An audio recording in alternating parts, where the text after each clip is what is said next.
अस्सलाम वालेकुम class.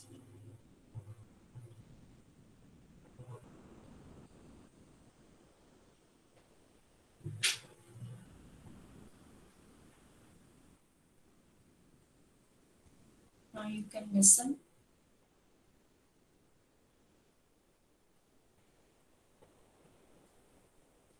Is there any query from the last?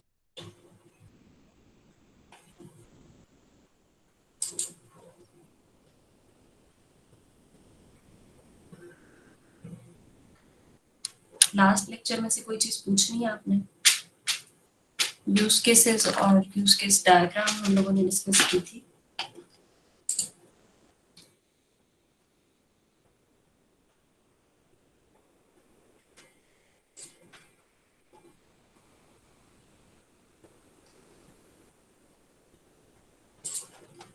Okay, आज हम लोगों ने क्या चीज डिस्कस करनी है? There is another diagram that is known as data flow diagram. ठीक है, एनालिसिस मॉडलिंग का हम लोगों का टॉपिक है। और एनालिसिस मॉडलिंग में क्या है कि हम एग्जिस्टिंग सिस्टम को स्टडी करते हैं, हमें एक प्रॉब्लम स्टेटमेंट गिवन होती है और उसके बाद वी ट्राई टू आइडेंटिफाई कि उसमें फ्लो ऑफ डेटा किस तरह से हो रहा है। Flow of data means different processes क्या हैं, इनपुट्स क्या आएगी उनके लिए, और फिर आउटपुट कैसे जनरेट हो रही होगी। तो इस वक्त वी आर ट्राइंग टू, अब हम हैं कौन सी स्टेज पर? Actually we were discussing requirement engineering, तो उसमें साथ एक स्टेप आ जाता है कि हमने अंडरस्टैंड करना है कि एक्चुअल सिस्टम किस तरह से काम कर रहा है। उस एक्चुअल सिस्टम को अंडरस्टैंड करने के लिए हम रिक्वायरमेंट्स को मॉडल करते हैं। ठीक है, एक तरीका उसमें हम लोगों ने देखा है यूज केस डायग्राम का। उसके अलावा एक कॉन्सेप्ट आता है कि हमने टोटल जो सिस्टम में फ्लो हो रहा है, फ्लो ऑफ इवेंट्स, हम उसको अंडरस्टैंड करेंगे। तो फिलहाल we are going to see that thing. उसकी कुछ सिंपल नोटेशंस हैं, हम लोग पहले उसको देख लेंगे और फिर मैं आपको विजुअल में बता दूंगी कि उसको ड्रॉ कैसे करना है। ठीक है, तो इसको हम स्टार्ट कर लेते हैं। एक डायग्राम है that is known as data flow diagram, जो कि डेटा का फ्लो बताती है सिस्टम में। अब इसमें एक्सटर्नल एंटिटी क्या चीज है? ऐसी कोई भी चीज, पर्सन और मे बी सॉफ्टवेयर, हार्डवेयर, जो कि आपके सिस्टम के साथ इंटरेक्ट कर रहा है और आपके सिस्टम को इंफॉर्मेशन दे रहा है या ले रहा है। ठीक है, या इनपुट दे रहा है या ले रहा है, that is known as external entity. ये हमारे सिस्टम की बाउंड्री से बाहर है। लास्ट टाइम हमने सिस्टम की बाउंड्री को रिप्रेजेंट करने के लिए एक रेक्टेंगल बनाई थी। और डेटा फ्लो डायग्राम में क्या है कि हम एक सिस्टम की बाउंड्री को रिप्रेजेंट करने के लिए एक सर्कल नोटेशन यूज करते हैं। तो वो एक पूरा प्रोसेस बन जाता है, एक पूरा सिस्टम एक सर्कल के थ्रू रिप्रेजेंट होता है। उसके बाद जो एक्टर, यूजर्स, हार्डवेयर या सॉफ्टवेयर हमारे सिस्टम की बाउंड्री से बाहर है, उस सर्कल से बाहर है, उसको हम एक स्क्वायर की फॉर्म में रिप्रेजेंट कर सकते हैं। यहाँ पे क्यूब की नोटेशन बनी हुई है, रेक्टेंगुलर या बॉक्स की नोटेशन है, तो हम एक बॉक्स यूज करेंगे एक्सटर्नल एंटिटी को रिप्रेजेंट करने के लिए। वो कोई स्टूडेंट हो सकता है, कोई रोल हो सकता है, कोई यूजर हो सकता है, टीचर हो सकता है। लास्ट टाइम हम एग्जांपल ले रहे थे सीएमएस के लिए, एक बैंकिंग का सिस्टम है, वो इंटरेक्ट कर रहा है, तो वो बैंकिंग का सिस्टम एक्सटर्नल एंटिटी होता है, उसका हम नाम लिख देंगे उस बॉक्स के अंदर। और सिस्टम क्या है हमारा? फॉर एग्जांपल सीएमएस, तो एक बड़े सर्कल के अंदर हम लिख देंगे CMS. Then there are data stores. ठीक है, आप लोगों ने फाइल हैंडलिंग पढ़ी हुई है सी में, सी प्लस प्लस में। जहां पर फाइल्स में जाके डेटा स्टोर होना है, वो फाइल का नंबर, रिकॉर्ड का नंबर, और ये जो दो पैरेलल लाइंस हैं वो डेटा स्टोर को रिप्रेजेंट कर रही हैं। मॉडर्न सिस्टम्स में हमारे पास फाइल्स नहीं है, मॉडर्न सिस्टम्स में हमारे पास क्या है? डेटाबेसेस, तो हम उसको डेटाबेस के थ्रू रिप्रेजेंट करेंगे। और फाइनली डेटा का फ्लो कैसे शो होगा?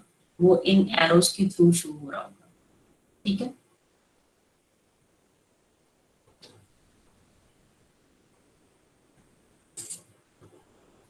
process, a data transformer.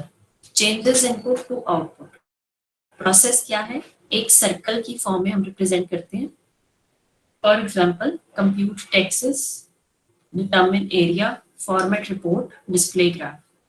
Data must always be processed in some way to achieve system function। तो एक सिंगल प्रोसेस शो करेगा एक पूरा सिस्टम, या फिर हम उसको फिर फर्दर ब्रेक डाउन करते हैं।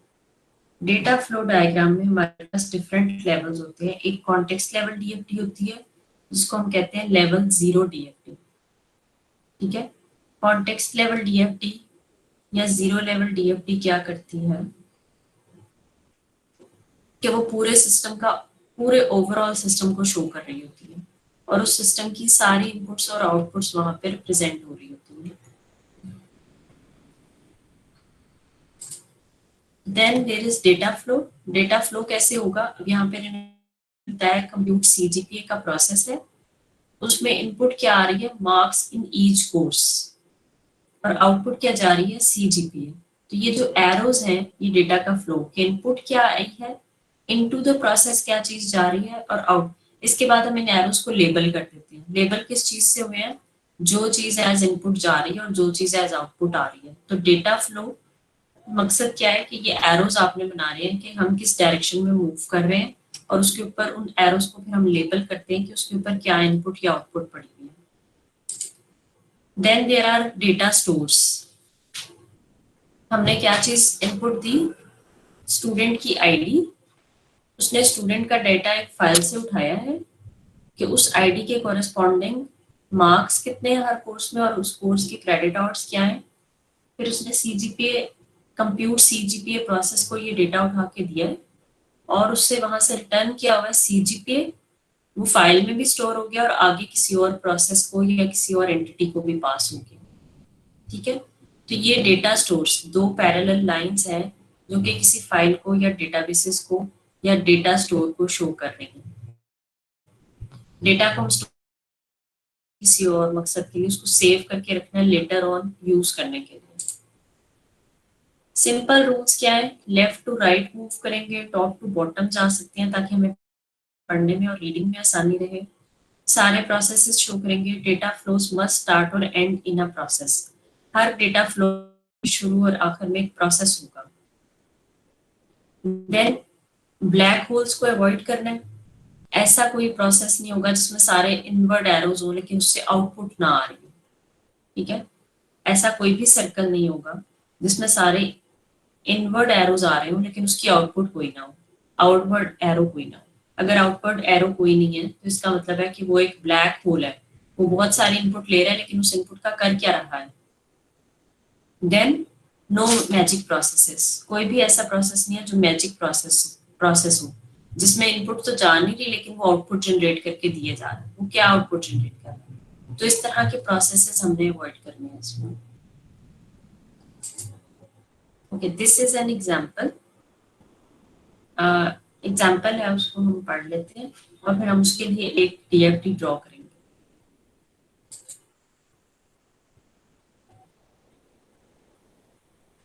इसकी जरा आप लोग रीडिंग कर लें ताकि मैं बाद में जब आपको एक्सप्लेन करती हूँ तो फिर आसानी में।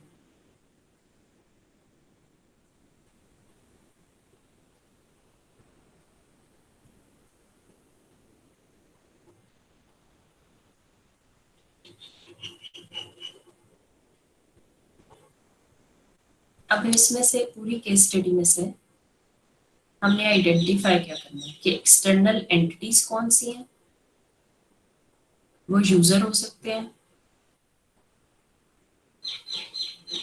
फॉर एग्जांपल क्लर्क है, क्लब मेंबर है, मेंबर फाइल।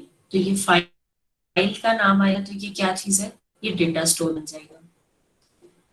जहां पे कोई फंक्शनैलिटी प्रोसेसिंग हो रही है, verifies, receives N order form, verifies, इस तरह की जो फंक्शनैलिटी है वो प्रोसेस बन जाएगा। ठीक है। अब हम इसके लिए दो तरह की डीएफडी ड्रॉ करेंगे। एक पहले कॉन्टेक्स्ट लेवल डीएफडी बनती है। रीडिंग कर ली है सबने?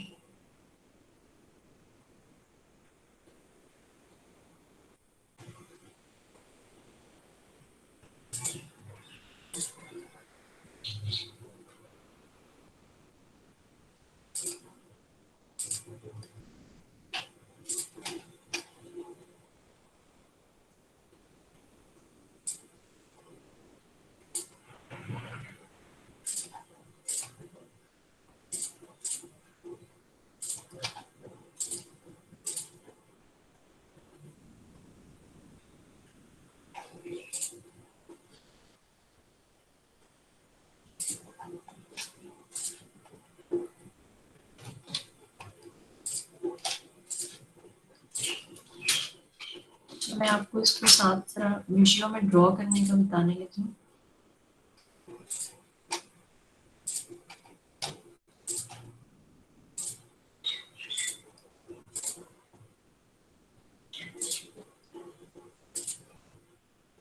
अच्छा, ये विजुअल हमने ओपन किया है। हमने लास्ट टाइम भी देखा था कि इसमें यूज केस डायग्राम भी ड्रॉ हो सकती है।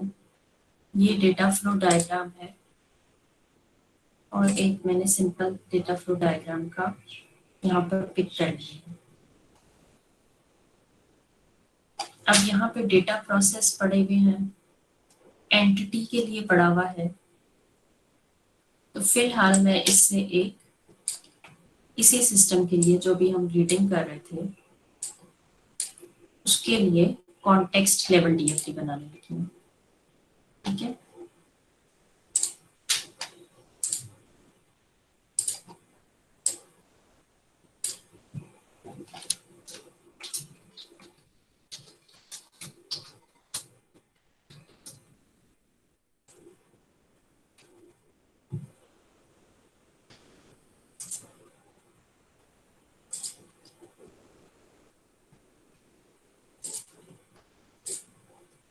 सही, ये सबको नजर आ रहा है।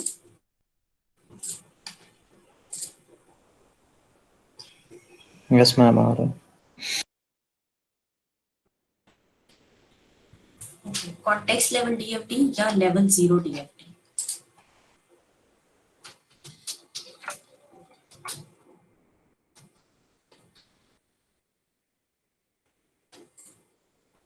फॉर एग्जाम्पल ये जो केस स्टडी थी उसका मैंने सिस्टम का नाम भी यही रख दिया। ठीक है, अब मैंने एक एंटिटी उठाई।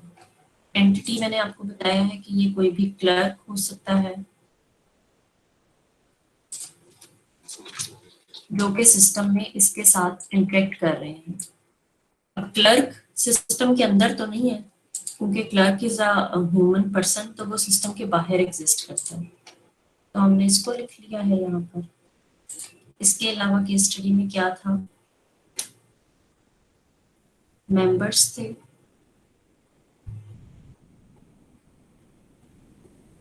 कस्टमर था और फिर कस्टमर की दो डिफरेंट टाइप्स थी। तो हम ये कस्टमर एक बनाने लगे हैं।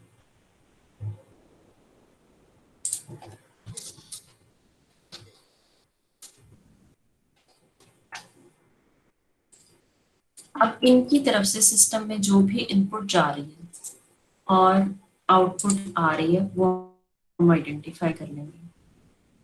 ठीक है, तो ये मैंने कस्टमर बना लिया। अभी कॉन्टेक्स्ट लेवल डीएफटी में या लेवल 0 डीएफटी में हमारे पास जो डेटा पड़ा हुआ है वो सिस्टम के अंदर पड़ा हुआ है। तो डेटा रिकॉर्ड्स या डेटा फाइल्स, डेटा स्टोर्स यहाँ पर कोई नहीं हम लेवल 0 में शो करते हैं। क्लर्क की तरफ से जो इनपुट्स आ रही हैं, ये एरोस दिए हुए हैं।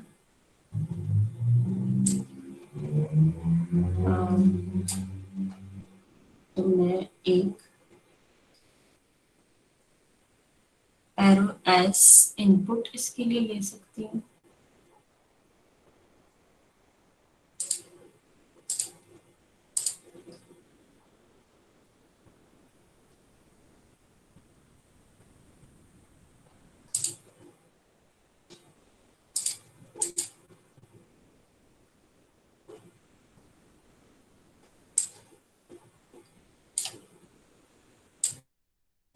और इसको लेबल कर सकती हूँ कि क्लर्क ने क्या डेटा एंटर किया है।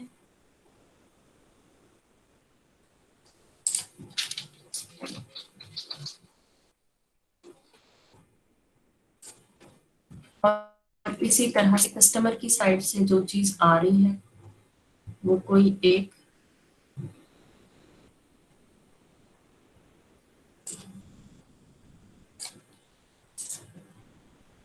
इसकी तरफ से दो चीजें जा रही हैं, फॉर्म भी जा रहा है और फॉर्म पहले इसने इसको सेंड करना है और फिर इसको इन्फॉर्म किया जा रहा है कि वो वेरीफाई हुआ है या नहीं हुआ। तो यहाँ पर हम उसको लेबल कर देंगे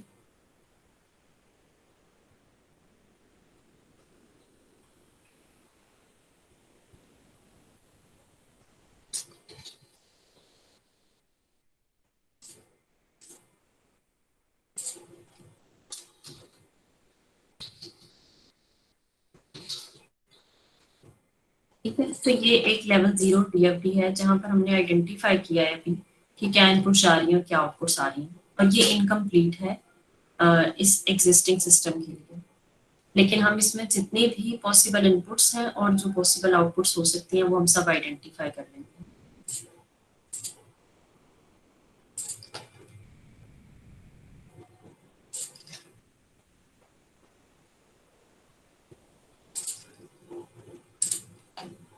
अच्छा, अब हमारे पास जो केस स्टडी थी वो ये थी। अब इसमें हम step by step level 1 DFD बनाने लगे और अब हम एक एक लाइन रीडिंग करेंगे। जैसे शुरू में उसने लिखा है कि web of records is a mail order company that distributes CDs and tapes at a discount price to record club members। ये पहली जो लाइन है ये उसका इंट्रोडक्शन है, अभी इसमें सिस्टम की फंक्शनैलिटी से रिलेटेड कोई बात नहीं है। Then when an order processing clerk receives an order form, he or she verifies that the sender is a club member by checking the member file। ये जो अब ये जो दो लाइंस हैं, यहाँ पर आ गई है डिस्कशन कि अब हमने करना क्या है और सिस्टम ने क्या करना है। तो इसका जो ये इनिशियल टाइटल हमें मिल गया फर्स्ट सेंटेंस से। अब हम असल में लेवल 1 डीएफटी की तरफ जा रहे हैं जो कि ज्यादा डिटेल्ड है और उसमें सिस्टम की internal details step by step होंगी। तो हमने सिस्टम का नाम चूज कर लिया और वो हमने कॉन्टेक्स्ट 11 डीएफटी बनाई थी उससे। देन सेकेंड सेंटेंस में उसने कहा है कि वो रिकॉर्ड कर रहा है ऑर्डर प्रोसेसिंग और वेरीफाई कर रहा है member status. Record club member है, उसकी तरफ से ऑर्डर आया, कस्टमर या नॉन मेंबर उसकी तरफ से भी आया। अब यहाँ पर वेरीफाई किसने करना है, यानी कि मेंबर की तरफ से भी ऑर्डर आ सकता है और नॉन मेंबर कोई कस्टमर है उसकी तरफ से भी आ सकता है। So they have differentiated between these two entities, ये दो डिफरेंट एंटिटीज बना रही हैं उसकी बेसिस पे उन्होंने। वेरीफाई मेंबर स्टेटस, ये वेरिफिकेशन कहाँ से हो रही है, मेंबर मास्टर फाइल है जहां पे मेंबर का डेटा पड़ा हुआ है वहां से। Then if the sender is not a member, the clerk returns the order along with the membership application form. उसे कहेगा कि ऑर्डर प्लेस करने से पहले आप मेंबरशिप गेट करें, तो उसको नॉन मेंबर को ऑर्डर उसका रिटर्न कर दिया और एप्लीकेशन फॉर्म भी रिटर्न कर दिया। फिर वो मेंबर जब बन जाएगा फिर वो दोबारा से ऑर्डर प्लेस कर सकता है। सेकेंड स्टेप आ गया है verify member status. Then if the customer is a member, the clerk verifies the order item data by checking the item file। अगर वो वेरीफाई हो गया कि ये मेंबर ही है तो वो क्या करेगा, वेरीफाई करेगा ऑर्डर आइटम डेटा आइटम की फाइल में से। यानी कि जो उसने आइटम के लिए ऑर्डर प्लेस किया, फॉर एग्जांपल वो बुक्स बाय कर रहा था, ये सीडी के लिए है कंपनी, हाँ, तो वो सीडी बाय कर रहा था और वो सीडी की जो डिटेल्स हैं वो एक फाइल में पड़ी हुई है आइटम मास्टर में। वहां से वो वेरीफाई कर रहा है कि वो पड़ा हुआ कोई चीज अवेलेबल है या नॉन अवेलेबल है, तो वो वेरीफाई कर रहा है उसके लिए ऑर्डर का डेटा। आइटम डेटा आ गया। Then clerk enters the order data and saves it to the daily orders file. उसके बाद उसने ऑर्डर का डेटा सेव कर दिया डेली ऑर्डर डिटेल में कि ये वेरीफाइड मेंबर का ऑर्डर है और हमारे पास ये आइटम्स अवेलेबल थी, इसलिए उसने उसको बना के रख लिया कि इसको हम डिलीवर कराएंगे। Then clerk also prints an invoice and shipping list for each order। उसके बाद वो हर ऑर्डर के लिए इनवॉइस उसके बिल जनरेट करेगा और एक शिपिंग लिस्ट, यानी कि ये जो फॉर एग्जांपल आइटम्स हैं ये इस एड्रेस पे पोस्ट करनी है या डिलीवर करवानी है। तो नेक्स्ट पे वो स्टेप आ जाएगा। नाउ यू कैन सी ये पूरे सीक्वेंस में ये काम हो रहा है। Finally print invoice and shipping list, और फिर उसने आगे भेज दिया ऑर्डर फुलफिलमेंट जो कि एक एक्सटर्नल एंटिटी है, ये रेक्टेंगुलर या स्क्वायर बॉक्स है।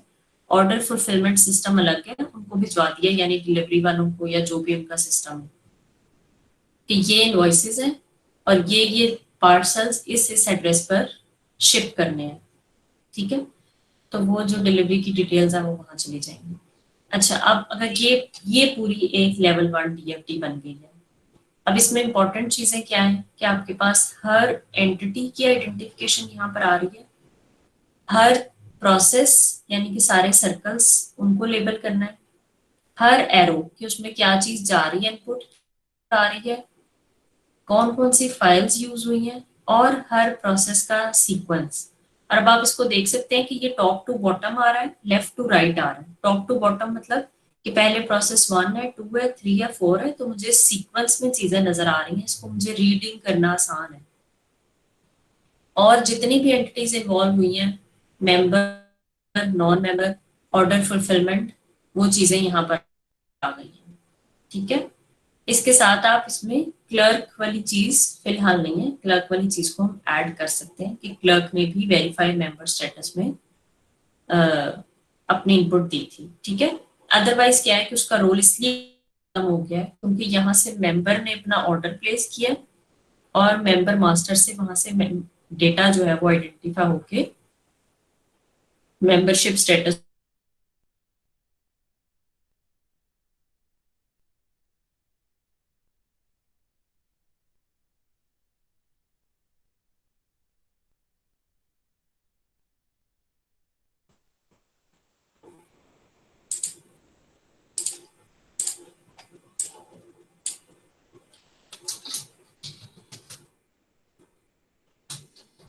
मैंने अब आपको दो डायग्राम्स बताई हैं, लेवल 1 और कॉन्टेक्स्ट लेवल डीएफटी, और ये इसके बाद हम लेवल 2 डीएफटी भी बना सकते हैं अगर हमें लग रहा है कि कोई प्रोसेस अभी भी बड़ा है, यानी कि कोई सर्कल ऐसा, फॉर एग्जांपल अभी तो हमें डिटेल ही बहुत, केस स्टडी बहुत छोटी सी थी, लेकिन फॉर एग्जांपल हमें वेरीफाई ऑर्डर आइटम डेटा, इसकी और डिटेल्स है और हम समझते हैं कि इसको फर्दर ब्रेक डाउन करना है, तो हम 2.1 2.2 बना सकते हैं।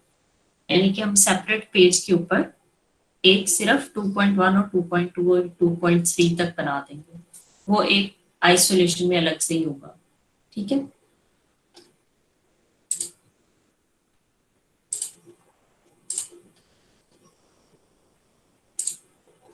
अच्छा अब यहाँ तक सब चीज समझ आ गई है।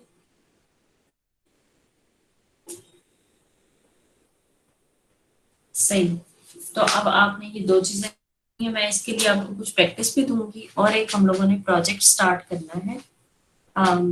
मेरे ख्याल में दो दो लोग ग्रुप्स बना लें, उसकी प्रोजेक्ट की भी मैं डिटेल्स दे देती हूँ और एक केस स्टडी साथ आपको दे दूंगी फिर, ताकि आप उसको या आप अपनी पसंद का टॉपिक ले सकते हैं। चलें, I decide about it and then I inform you. फिर उसके अकॉर्डिंग फिर हम ये डायग्राम्स भी, आपकी प्रैक्टिस भी होती जाएगी और हम स्टेप बाय स्टेप इसको साथ साथ करते जाएंगे। विजियो इम्पोर्टेंट है, आप लोग विजियो इंस्टॉल कर लें। और ठीक है, और फिर मैं आपको बता दूंगी डिसाइड करके और क्या क्या चीज़। फिलहाल फिलहाल ये दो चीज़ें हमारी कवर हो गई हैं। Use case description fully dressed भी हम लोगों ने देख ली थी, यूज केस डायग्राम देख ली है, और अगर आपको केस स्टडी गिवन हो, और इसमें क्या है कि इसमें हमारे पास सिस्टम की डिटेल्स कम होती हैं डीएफटी में। डीएफटी में अब ये देखें, यहाँ उन्होंने कोई नहीं बात की कि सिस्टम उसको वेरीफाई कर रहा है, वो लॉग इन कर रहा है, इस तरह की चीजें नहीं है। इसमें हम सिर्फ उस वक्त की बात कर रहे हैं जैसे मैनुअल सिस्टम हो रहा है, मैनुअल काम हो रहा है, ऑर्डर आया है और फाइल से डेटा उठा के मैच हो गया और वेरिफिकेशन हो गई है। तो ये एग्जिस्टिंग सिस्टम को स्टडी करने के लिए, उसके एनालिसिस के लिए बहुत अच्छी डायग्राम है, डेटा फ्लो डायग्राम। और यहाँ पे कहीं पे ये नहीं है कि अगर ऐसा ना, इफ एल्स नहीं है, ब्रांचिंग नहीं है, लूप्स नहीं है, तो ये डीएफडी में ब्रांचेस और लूप्स नहीं है, ये बिल्कुल एक normal path, okay okay path को शो किया हुआ है। ठीक है, और हम लोगों ने यूज केस डायग्राम में भी देखा था कि हम सिर्फ मेन मेन फंक्शनैलिटीज बता देते हैं और डिस्क्रिप्शन में फिर हम बताते हैं कि अगर ऐसा ना हुआ तो फिर ऑल्टरनेटिव पाथ क्या होगा, और अगर ऐसा ना हुआ तो फिर ऑल्टरनेटिव पाथ क्या होगा। ठीक है, कोई क्वेश्चन है किसी का?